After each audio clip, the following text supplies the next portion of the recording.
Governor Abdul నజీర్తో Jaganmohan Reddy and Bharati Reddy గంటసేపు సమావేశమయ్యారు.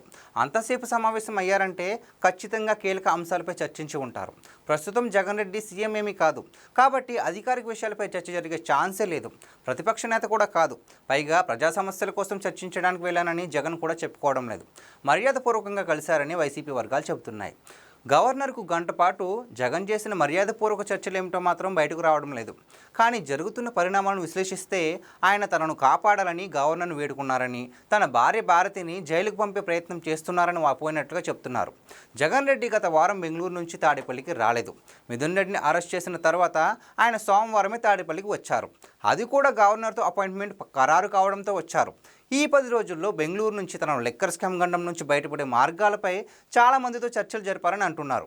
ఢిల్లీకి వెళ్లాలనుకున్నారు, కానీ ఎవరు సమావేశం అయ్యేందుకు ఆసక్తి చూపే అవకాశాలు లేకపోవడంతో వెనక్కి తగ్గినట్లుగా తెలుస్తోంది. చివరికి గవర్నర్తో భేటీ అయితే ఆయన ద్వారా ప్రయత్నిస్తే ఏదైనా ప్రయోజనం ఉంటుందని అనుకుని రాజ్భవన్కు వచ్చినట్టుగా చెప్తున్నారు. లిక్కర్ సొమ్ము చాలా వరకు భారతీయ సిమెంట్స్లోకి ప్రవహించిందని సిట్ అధికారులు గుర్తించారు. ఆధారాలు సేకరించారు. భారతీయ సిమెంట్స్ ఆఫీసులో సోదాలు నిర్వహించారు. బాలాజీ గోవిందప్ప భారతీయ ఆర్థిక వ్యవహారాలు చూసే ఆడిటర్. ప్రజెంట్ ఆయన జైల్లో ఉన్నారు. ఇప్పుడు సోదాలు కూడా చేశారు. ఆర్థిక లావాదేవీలన్నీ తుడిచేస్తే కనిపించకుండా పోయే లావాదేవీలు కాదు, అడ్డంగా దొరికిపోయారన్న ప్రచారం కూడా జరుగుతోంది. భారతి కూడా లిక్కర్ స్కామ్లో ప్రధాన నిందితురాలు అని కాంగ్రెస్ ఎంపీ మాణికం ఠాగూర్ ఉత్తినే ప్రకటించలేదు. కేసు భారతి దగ్గరకు వస్తుందన్న భయంతోనే జగన్ ఇలాంటి భేటీలతో బయటపడేసేందుకు ప్రయత్నిస్తున్నారని అంటున్నారు. జగన్ అనుకోను లిక్కర్ స్కామ్ నుంచి కాపాడే ఫార్ములా ఏమీ ఉండదని టీడీపీ వర్గాలు ధీమాగా ఉన్నాయి.